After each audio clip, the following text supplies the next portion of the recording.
జీతానికి 5 రూపాయలు గిట్ట అక్కడ ఉండవు సార్. 5 రూపాయలు ఉండవు, ఏముండవు. వాళ్ళు పిరిగి పెట్టమంటే 5 రూపాయలు ఇమ్మంటారు. ఏం తినాలి, ఏం బతకాలి, పనులు నడుస్తలేవు, ఏం నడుస్తలేవు. ఏం అసలు గతే లెక్క ఇప్పుడు దాకున్నాం చూడు.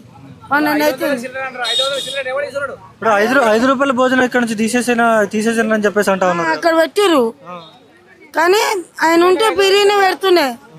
ఆడ పైసలు ఇవ్వమంటారు, ఏడుకెళ్ళి వచ్చారు. 5 రూపాయలకి గడిచింది లేకపోతే ఏం బతాం మేము. అక్కడ పోయి పెట్టమంటే అక్కడ ఉందంటారా లేదంటారా? ఉందంటారు కానీ పైసలు ఆడుతారు. ఇంతమంది ఇక్కడ ఫ్రీగా పెట్టేదా? ఇంతమంది కంటే గోపనాథం ఉండే ఆయన పిరిగి పెట్టించింది. అక్కడ అంటే పెడతలేరు. పొద్దుగాల టిఫిన్ 5 రూపాయలు ఇస్తేనే పెడతారు, లేకుండా లేదు. మేడకెళ్ళి తెచ్చుకొని తింటాం.